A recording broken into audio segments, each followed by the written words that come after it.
Can you give me the signal?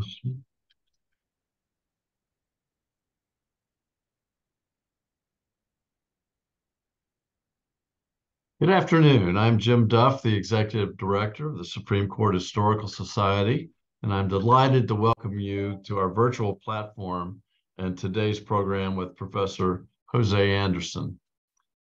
During the pandemic, we were able to and initiated some outreach by going virtual with our lecture series, and it worked so well during that time frame. We decided to continue that format into the future, and it enabled us to expand our outreach and reach members around the country and not just those in Washington, D.C. And while we have reinitiated our in-person programming, and that's coming up in the coming weeks and months.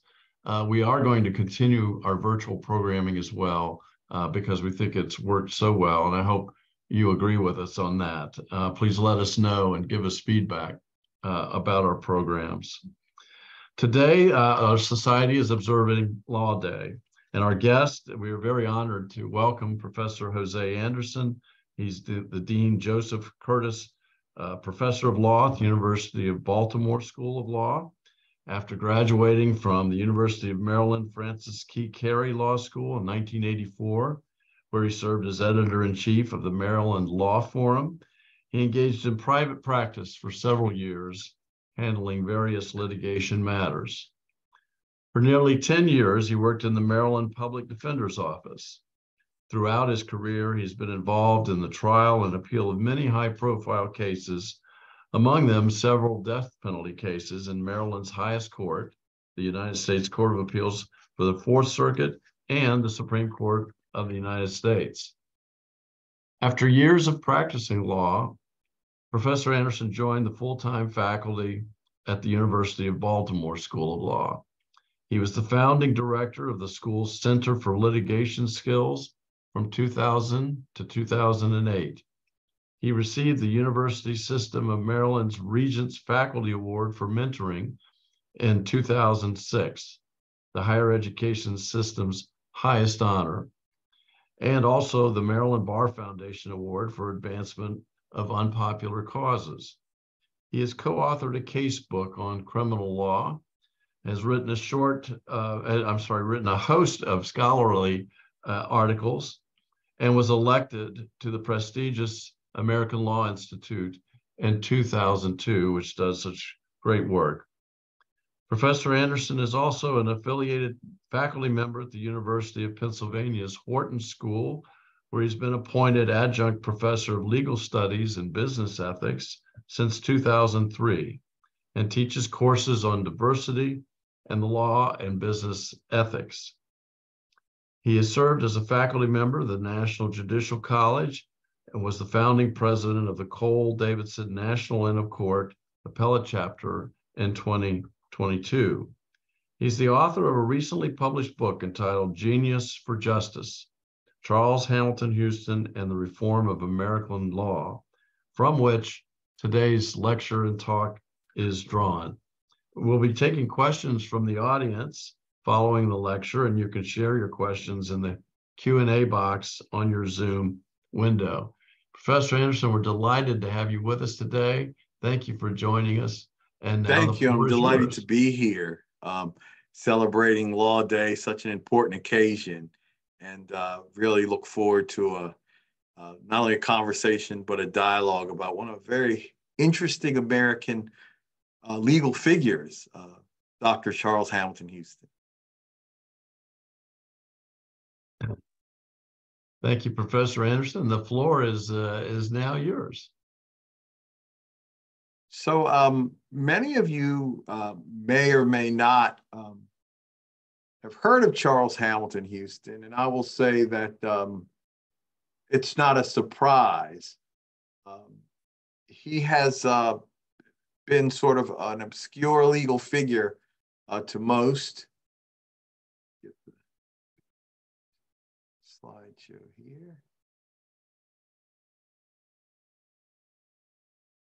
In any event, he has been a kind of an obscure figure, but actually, he was relevant to one of the most important parts of our legal history. Let me just see if I can make sure it fits.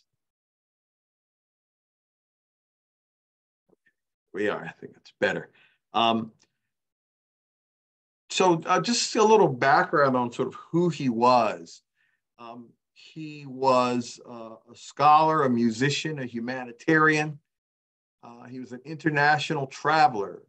He spoke German, Spanish, and French fluently.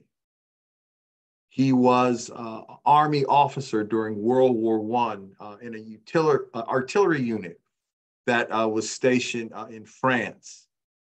He was a Phi Beta Kappa graduate of Amherst University and then ultimately attended Harvard Law, where he received his law degree, and then went on to be the first African-American to be given a Doctor of Juridical Science degree in America and from Harvard. He ultimately spent time as the dean of the Howard University School of Law. He was the first special counsel to the NAACP. And he is known by many civil rights insiders as the architect of the legal strategy behind at least 3 important cases that cloak our history. Brown versus Board of Education, which some have called the most important case in American history. Shelley versus Kramer, which is the case involving housing and restrictive covenants. I would argue, and I've argued in my book, that it probably was his most complicated piece of litigation. There's the Gaines versus Missouri case, the case that desegregated higher education nationally in 1938 term of the Supreme Court. He was the first African-American to be a member of the Harvard Law Review. And this shot is of his letter of acceptance by the Law Review editorial board for his application to the Law Review. He really was a very successful student at Harvard, well-liked by his classmates, well-liked by his professors. He delved very deeply into the law, and I've had the privilege in my crafting the biography to be able to actually see his Harvard Law School notebook, the actual notebooks where he made his notes from class lectures. And I will say that this student's notes humbled me.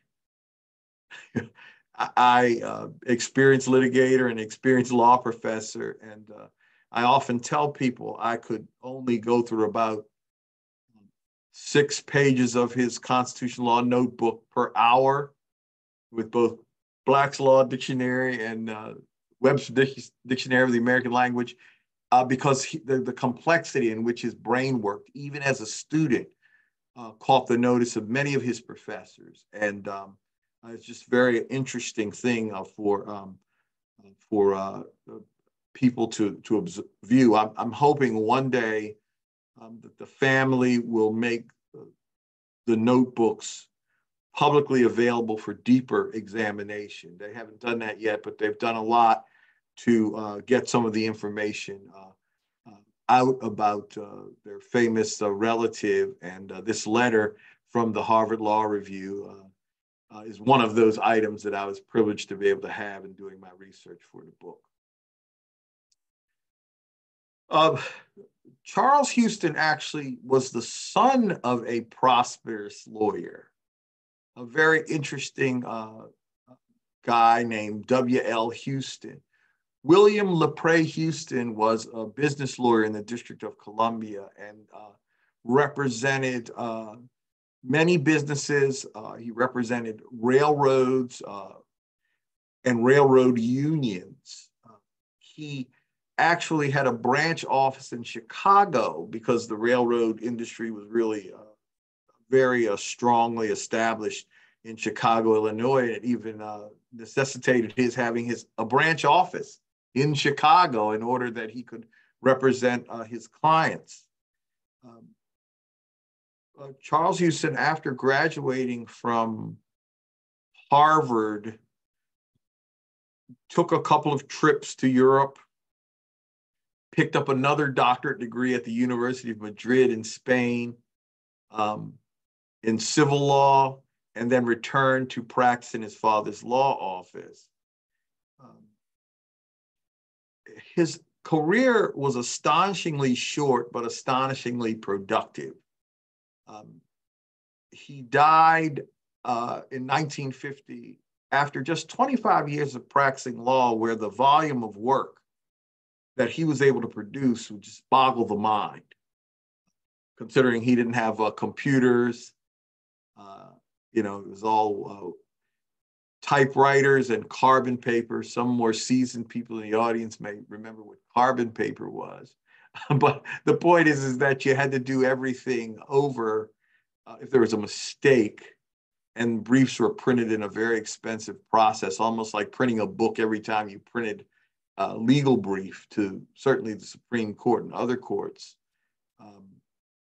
His father was known as a vigorous taskmaster in some ways, requiring that documents be completely retyped if they had an error, not just simply repaired. But his father stood behind him through his education, and his father actually outlived him after almost 6-decade legal career.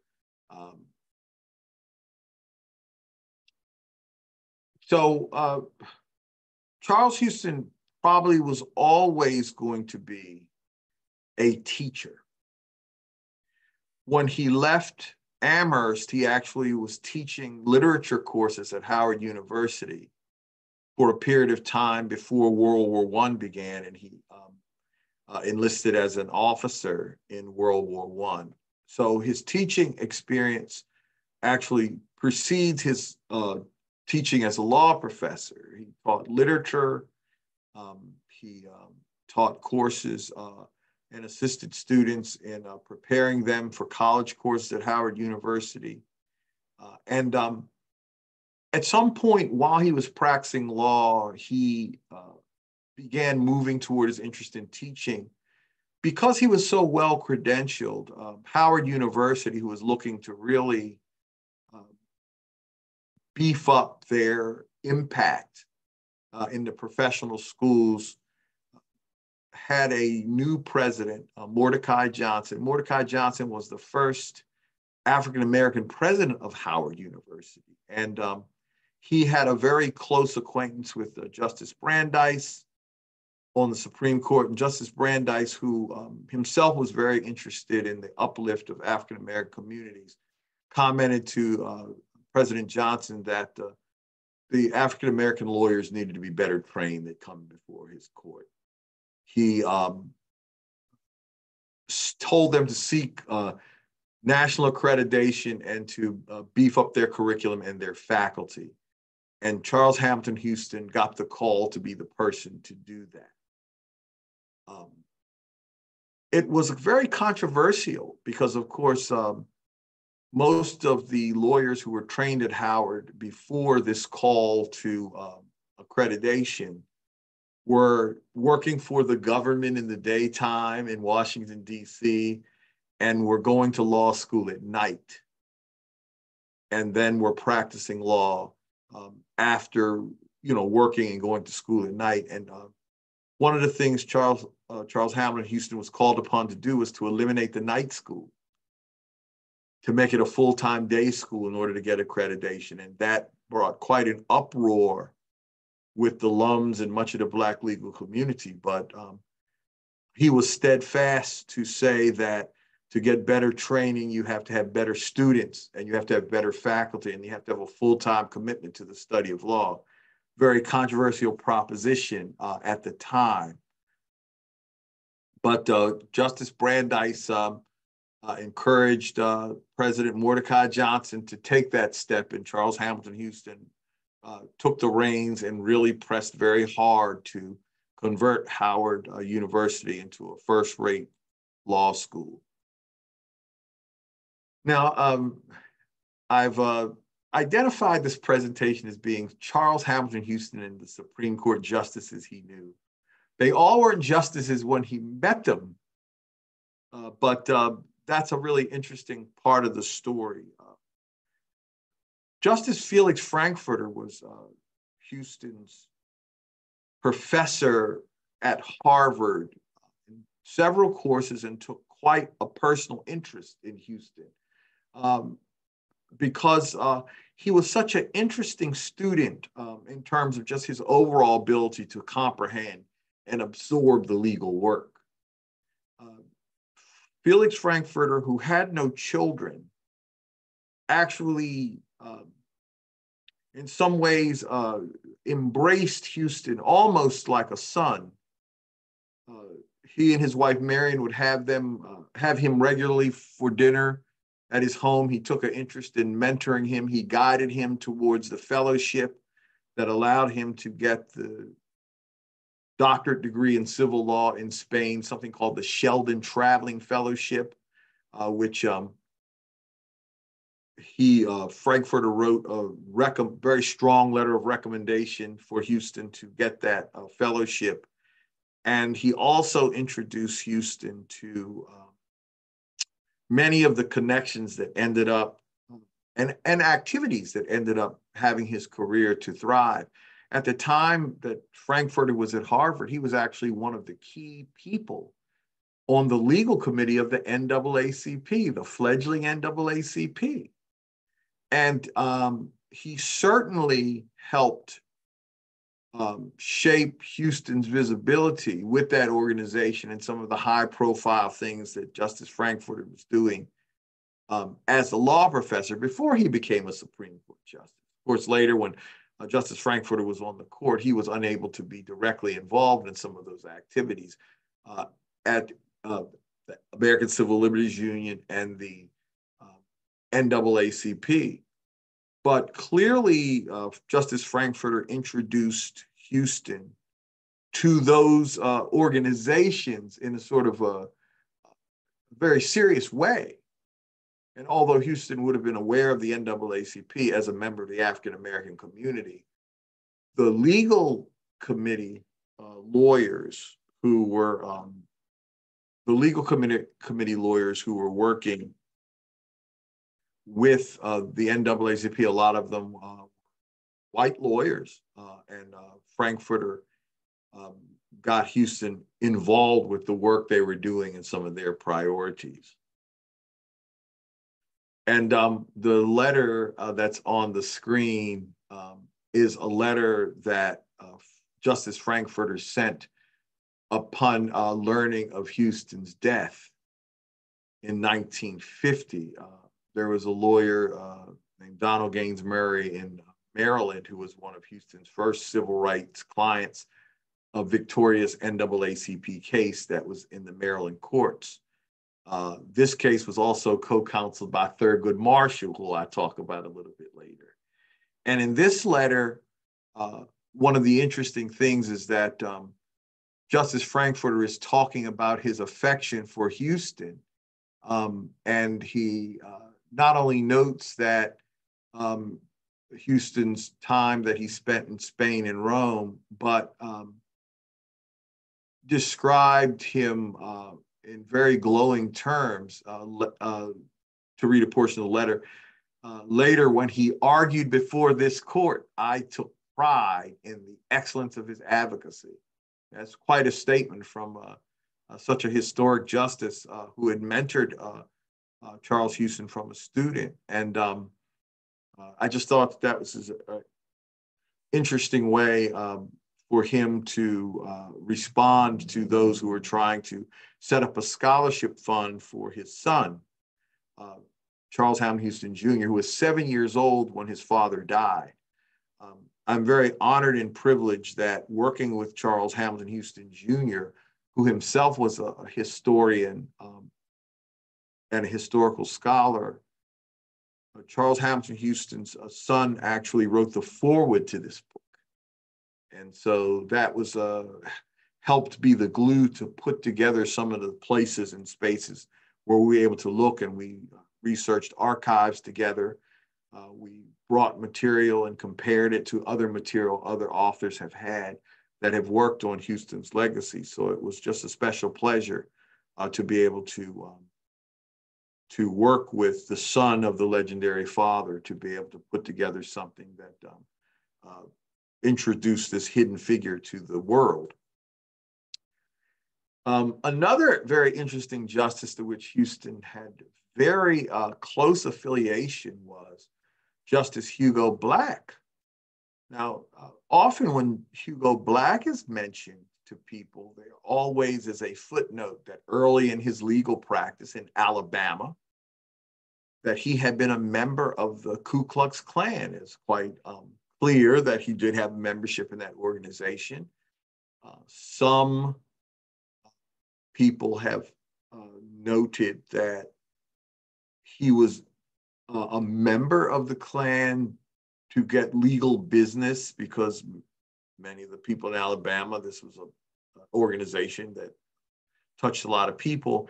He later, Black later, of course, renounced his membership as not being a serious part of his life. And Charles Houston caught some flack when Justice Black was nominated to the Supreme Court, because he backed his nomination despite the history of the membership. But what Houston would explain, and what my research has revealed, is that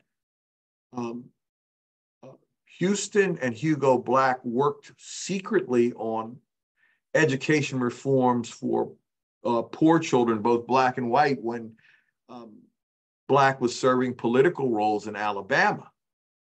So he had a great assessment of Black's character for trying to help, troubled people, poor people.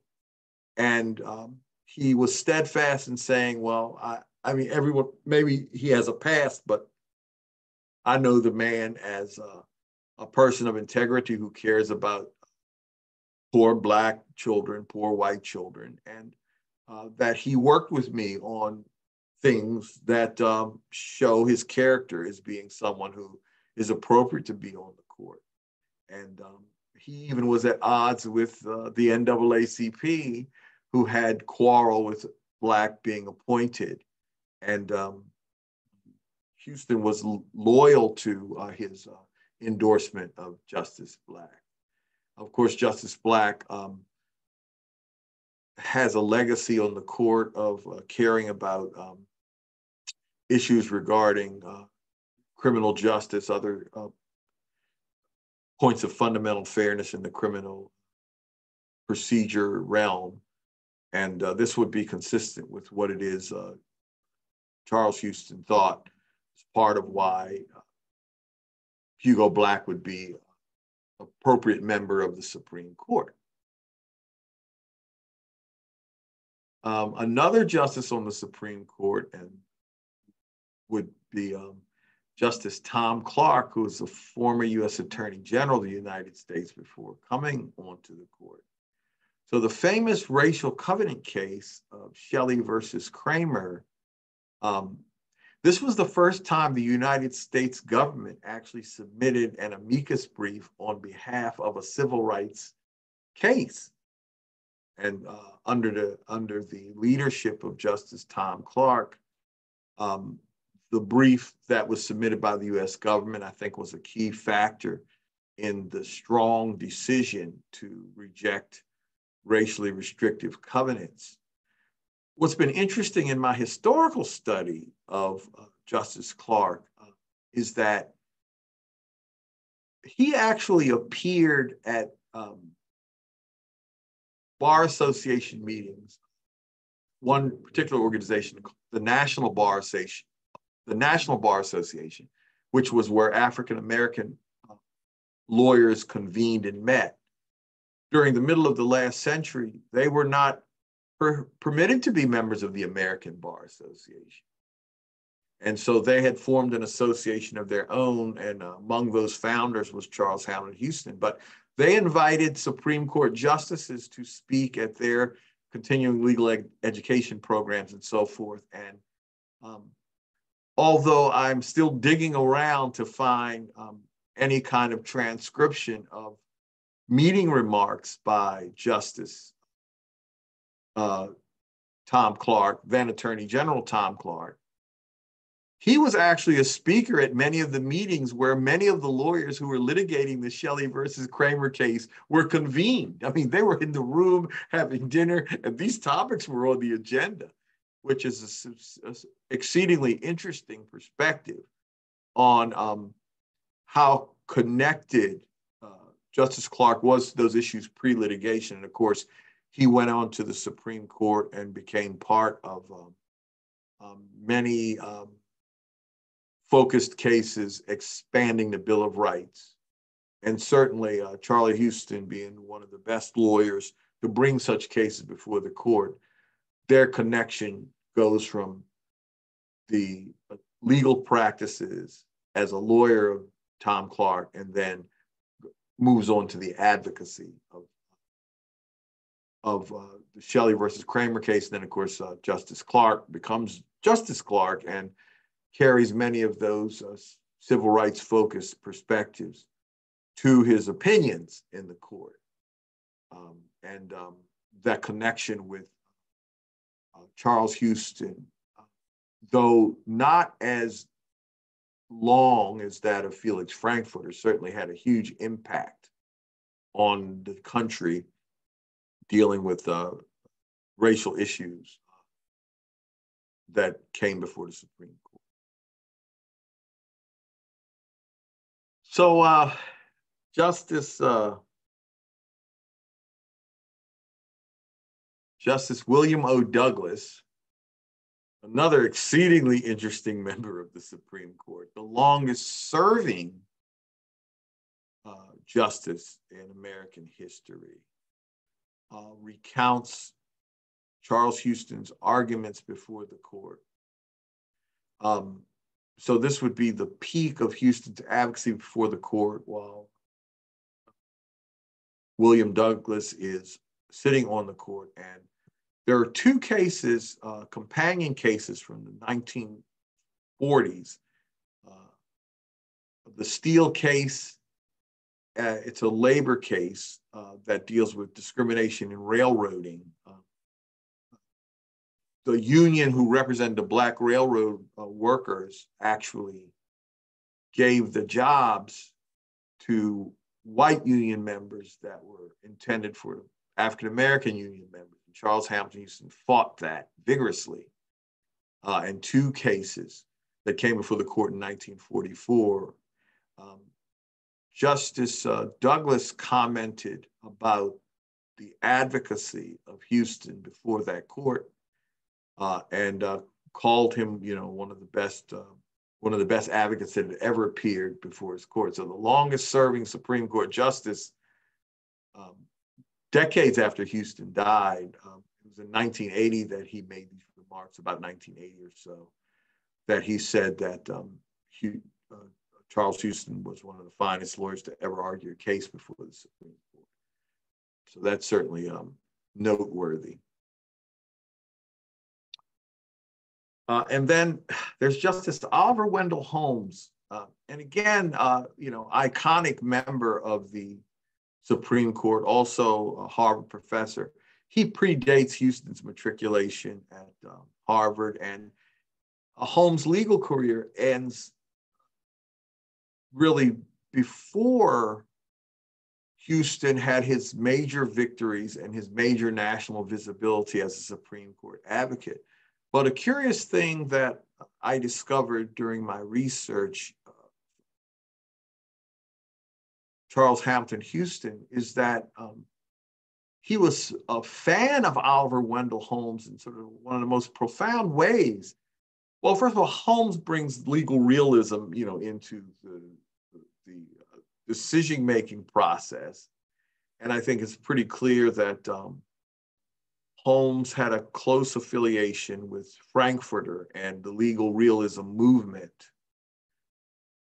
And so, although I'm having a difficult time finding specific evidence of conversations that Holmes may have had in the in the company of Frankfurter.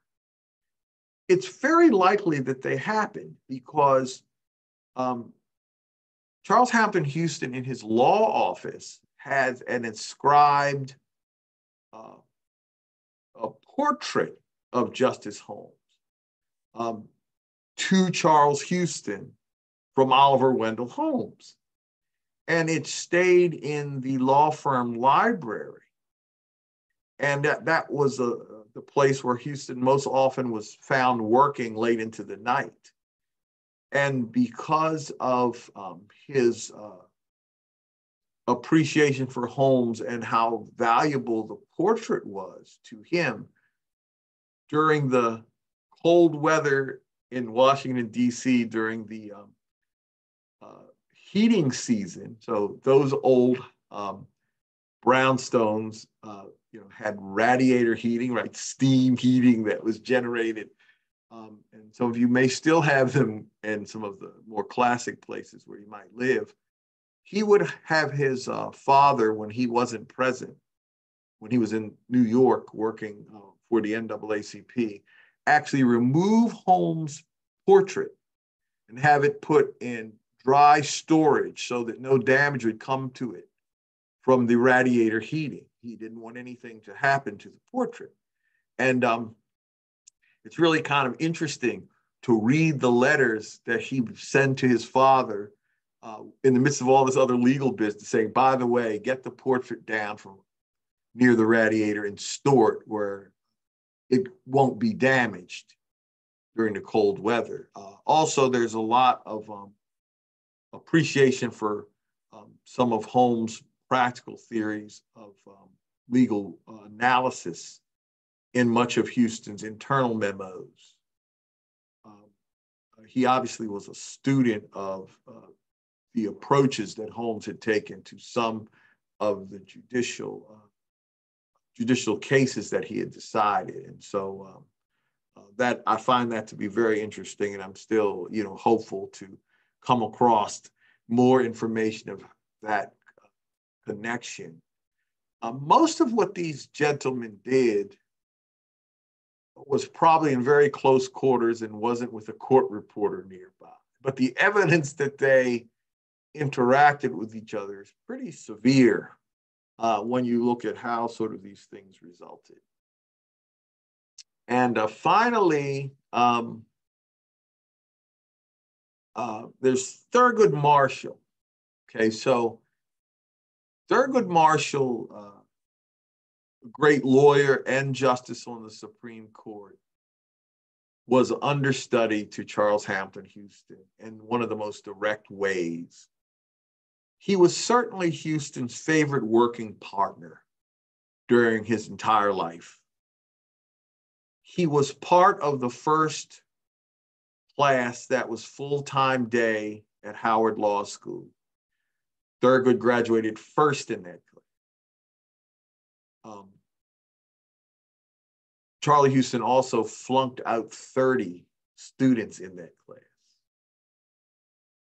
with the new law faculty and the new rigor of the full-time day program. So Thurgood, who had himself been something of a cut-up in college, and although a good student, got in trouble engaging in fraternity pranks, came under Houston's tutelage and just was intrigued by Houston's call for success and excellence. He became a different person under Houston. Houston gave him a job in the library so he and his wife would have more funds. Marshall had more time to study. Houston took Marshall on trips, investigating school segregation in the South,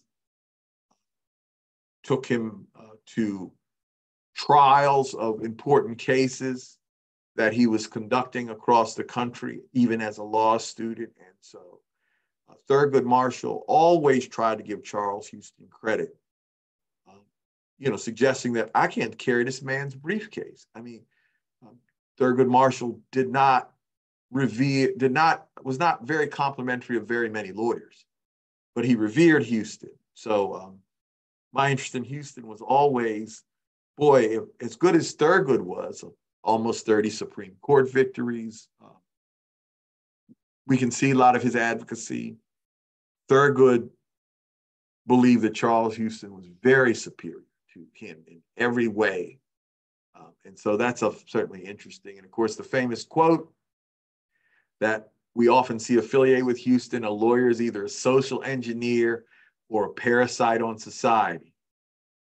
It's it's a controversial perspective.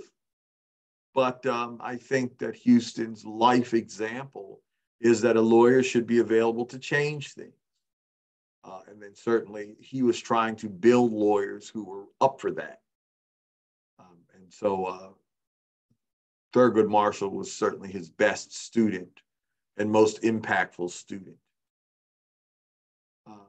Another one of his students was Oliver Hill, another great lawyer out of Virginia, a great lawyer before the Supreme Court for the NAACP. Oliver Hill graduated second in that class that flunked out 30. He tells a story about how tough Houston was as a teacher. He talks about an evidence exam that was 8 hours long. He told them they could bring in anything they wanted, bring in the kitchen sink. He said you hardly had a chance to even get to all the questions, let alone answer them. But in any event, Oliver Hill went on to make historic impact, was Houston's partner in many great important cases that came out of the Virginia courts, and went on to be the first African-American elected to public office in Virginia and Richmond, and lived to about 100 and change. I met him when he was 100. And there was an occasion he had to speak at Harvard honoring Houston. And someone quoted a statement of William O. Douglas that said that Charlie Houston was certainly one of the top 10 lawyers to ever argue in front of the Supreme Court. And Oliver Hill, when he was wheeled up to the microphone, said, "I would like my good friend who just spoke to tell me who the other 9 were that were better." I just thought that, for a 100-year-old legendary lawyer, it was quite a retort. But these are one of the experiences of Oliver Hill. And just to wrap up a few things before questions that I'm so happy to take. A couple of things about Houston. He revolutionized the law.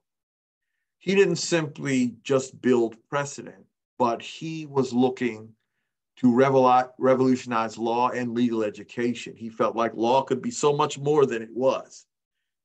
And at Howard, he experimented with sort of a clinical internship type experience for some of the classes. He had a class called Criminal Law Laboratory, where he introduced components of psychiatry. He took the students to prisons and U.S. Attorney's Office and the coroner's office.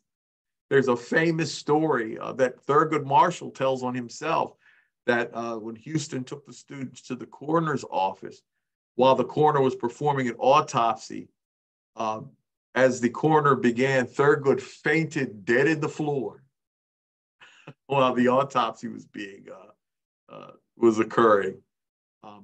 But these were the kind of practical hands-on experiences that Houston thought were part of a well-rounded legal education, even as we now say that experiential education is required in law schools.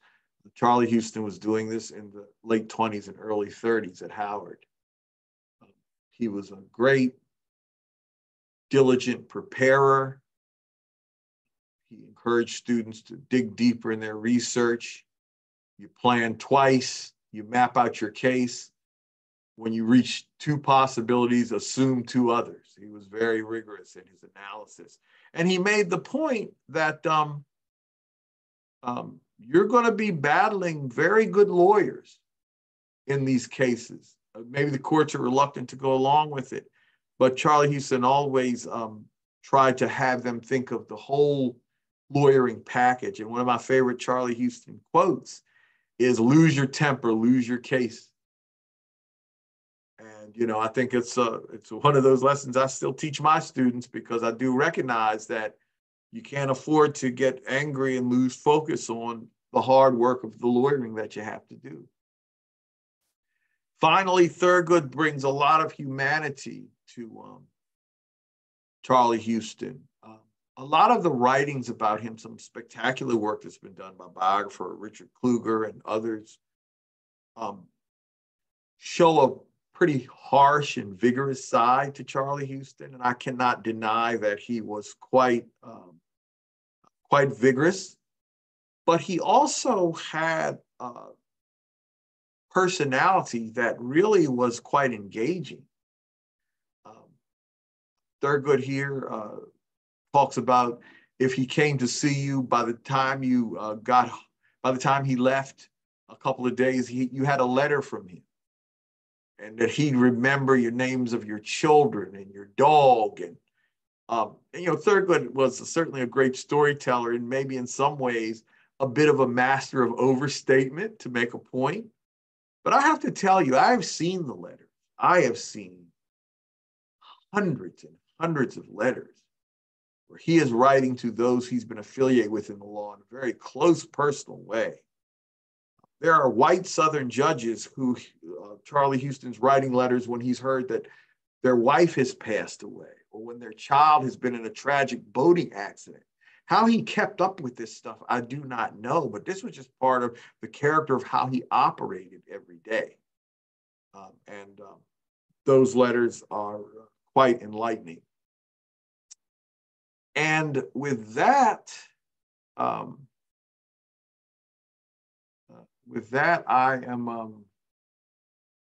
am concluded my formal presentation, and I'm very happy to answer any questions that might be coming from the observers of the Law Day presentation.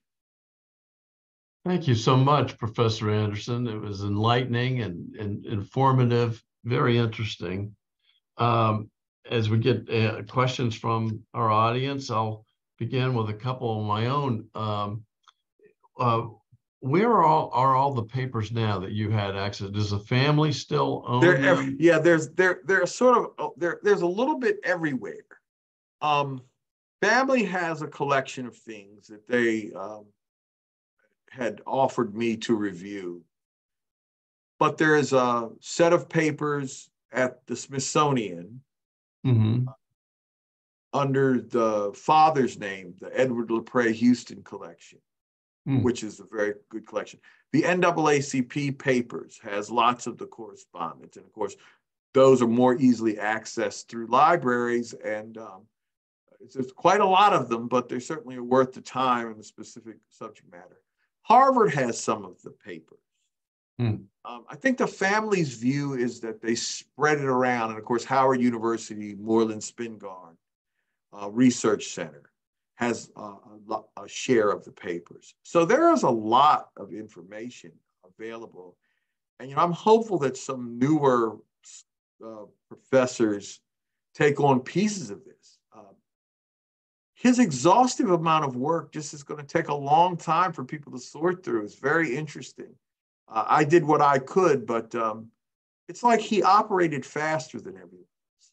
His brain moved faster. So it's really hard to capture the volume of what he did. You know, I think it would take many people to pay attention to the details of the work that he laid down. And you mentioned specifically the law school notes again.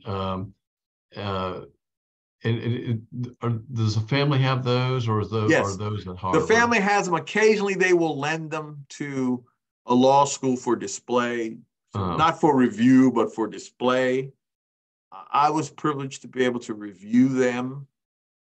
I will say what's fascinating is that I think he invented the Post-it note.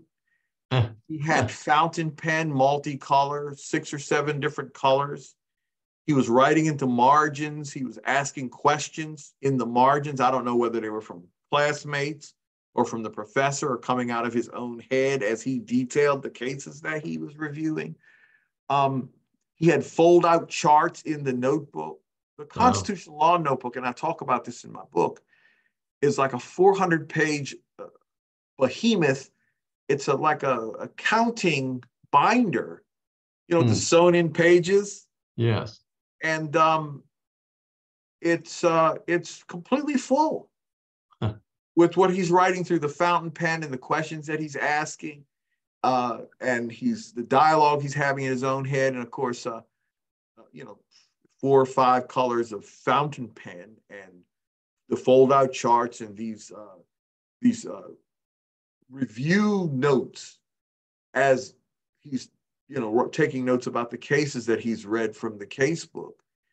It's just a phenomenal operation of the mind that you're looking at and you're going, how can you even get all this down on paper? Let alone comprehend it. So the title genius fits.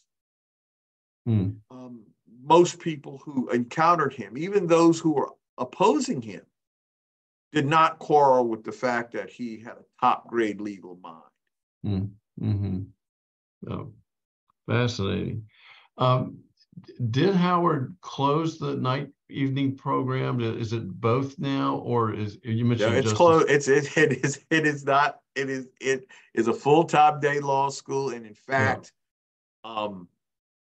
there were lots of editorials and stories in the local press where students would actually call for Houston's removal because of this priority. And I have to say, for Howard, the financial commitment to building the school, I mean, this is the loss of tuition, right? There are people willing to pay, but he said, you're not going to get to continue. 2 things about it are kind of interesting. One thing is that he wanted to get accreditation. Yes, yeah. And so without the accreditation, none of the rest sort of mattered, and he was able to do that. Speaking of Felix Frankfurter's help, Julius Rosenwald, the philanthropist who helped lots of schooling in the South for African-American children during Jim Crow, and from Sears and Roebuck business, he actually provided money to help the Howard Library in a matching fund. For every $1 Howard raised, he provided 5. Felix Frankfurter made that connection with Houston, with Julius Rosenwald. So the accreditation priorities were top. And I think that Rosenwald relationship with Houston extended through their entire life. In fact, Houston sat on the foundation board.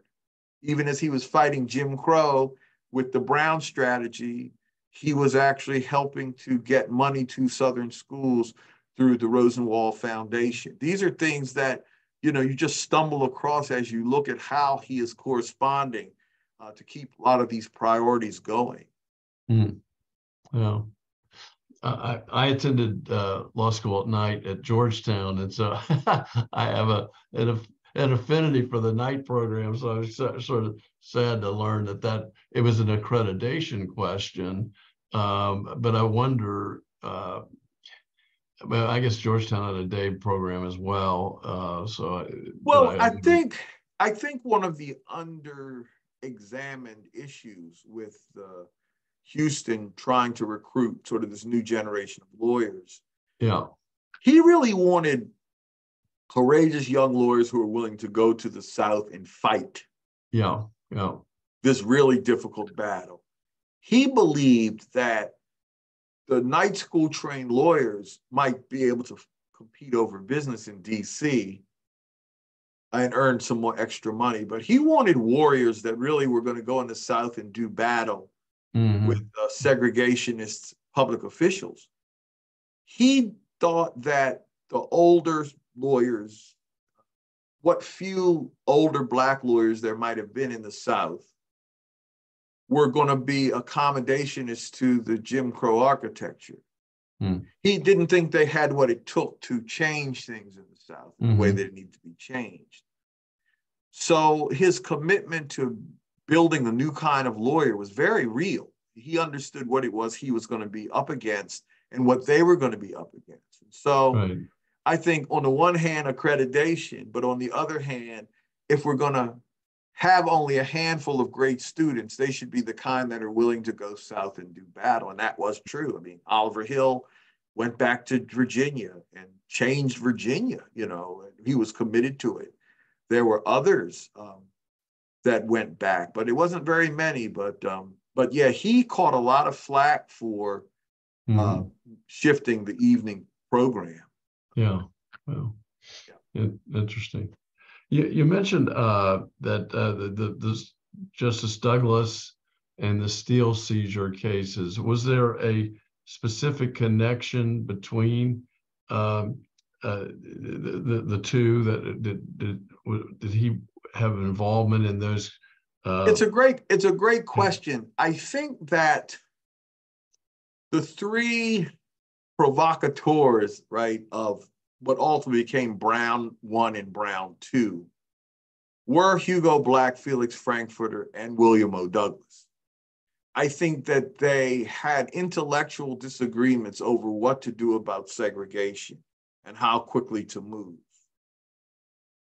I think that though their relationship doesn't appear to have lots of personal social interaction, I think the high caliber of these theories that were being tossed about on the Supreme Court were probably battles in conference, you know, between three bright, very committed people, but who had different roles of the court and how much of a role the court should play in changing, you know, the American culture of separate but equal.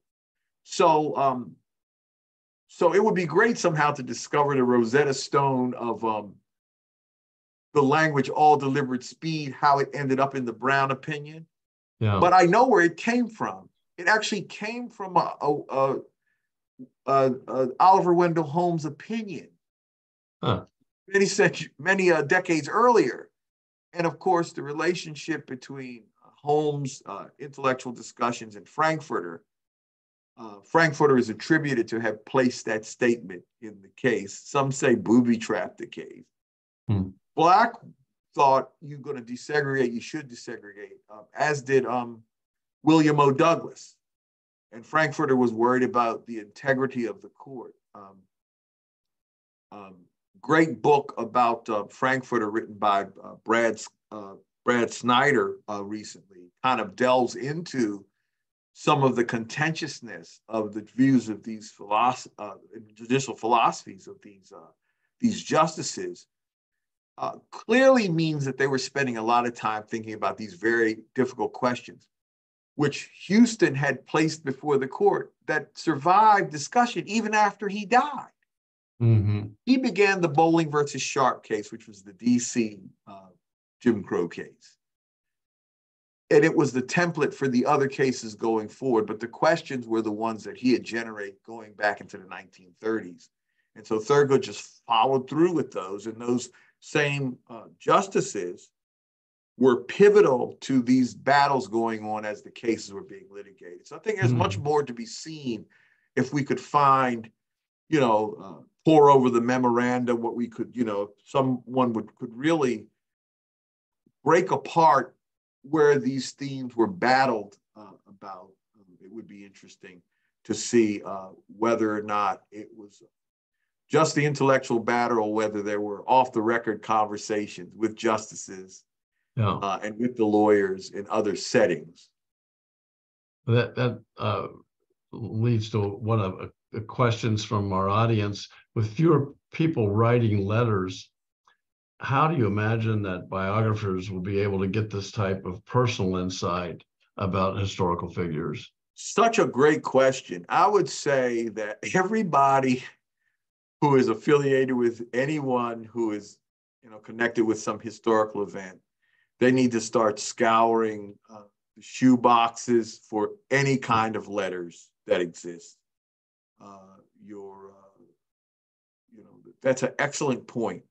One of the things too I have found more profoundly about letters, the ones that might exist, some of the archivists, help me understand, well, if a letter had a sender, right, it had a receiver, right? Don't always look just to the person doing the sending. And that has actually helped me unearth lots of interesting perspectives because, for example, there might be an oral history of a particular historical figure. Many of the things I found about Charles Houston didn't come from the Houston papers. Some of them came from the oral histories of historical figures like A. Philip Randolph. They were corresponding with each other. Some of the Houston letters were lost, but if you look at the Randolph archives, he's talking about his interactions with Houston. And actually, he gets more deep into things like meetings they had in the White House. So if you combine an editorial that Houston wrote criticizing President Truman, and then you go to the oral histories of A. Philip Randolph that might be at the University of Texas, you'll find Houston criticizing Truman, and then A. Philip Randolph describing the meeting with Walter White and Truman and Bayard Rustin at the White House, and giving details as to when, for example, Truman became agitated. He would say he was very agitated, and then Charlie Houston told him, don't you really want to know what Black people are thinking, Mr. President? And so it gives a more interesting picture of how these things are both being battled in court, but also negotiated in the White House. So those interest me. You bet. Well, was Houston influential in connecting Polly Murray to the NAACP? Very interesting question. I get lots of, she's again another incredible hidden figure in American legal history. I would say, in fairness to Polly Murray mostly, she was always trying to push this battle much quicker to end discrimination.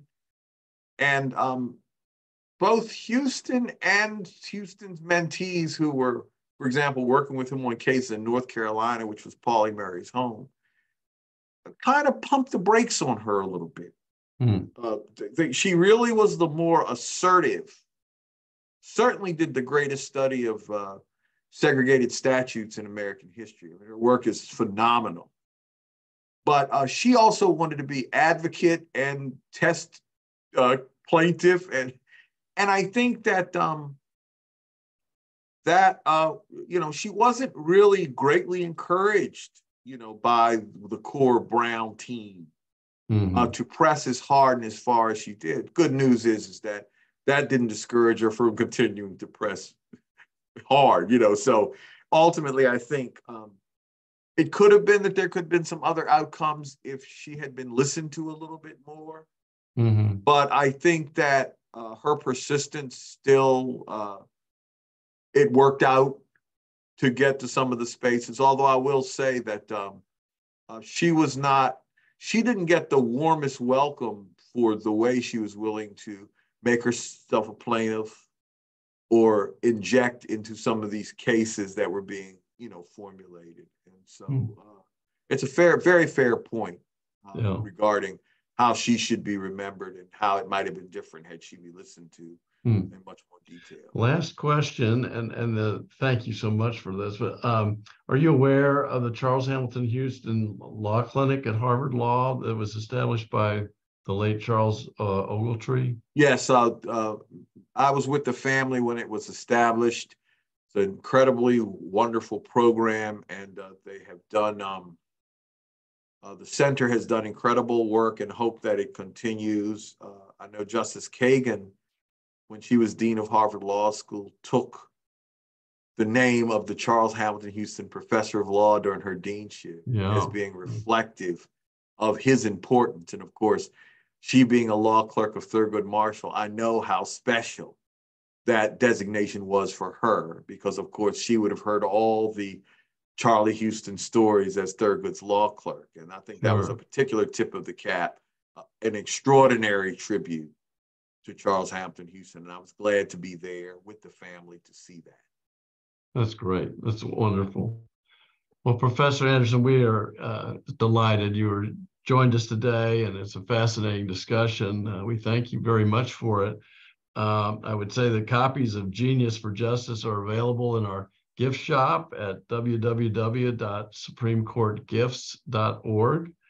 And the next event on the Society's virtual calendar is on May 29th, also at noon, when Allison LaCroix will be sharing her new book, The Interbellum Constitution, Union, Commerce, and Slavery in the Age of Federalisms. Registration is open on the Society's website at www.supremecourthistory.org. And we've also made a return to in-person programs, which I mentioned at the outset of today's program. And the National Heritage Lecture will be held on May 21st at 6 p.m. at the Supreme Court in commemoration of the 70th anniversary of Brown versus Board of Education. The Society is hosting Judge Richard Gergel, who will be discussing his book, Unexampled Courage, the blinding of Sergeant Isaac Woodard and the awakening of President Harry Truman and Judge Wadey's Waring. His lecture will be followed by a conversation between Judge Gergel and Justice Ketanji Brown Jackson. Advanced registration is required for that program, and tickets may be purchased on the Society's website. Finally, a survey will go out later this afternoon to everyone who registered in advance, and we hope you will respond to it. We do want to make these programs as responsive and accessible to as many people as possible. And with that, we are adjourned. And again, thank you so much for joining us today, Professor. It was delightful. Thank you. So honored to be part of this. And I look forward to the important work that you all continue to do. Thank you so much. Good day, everyone.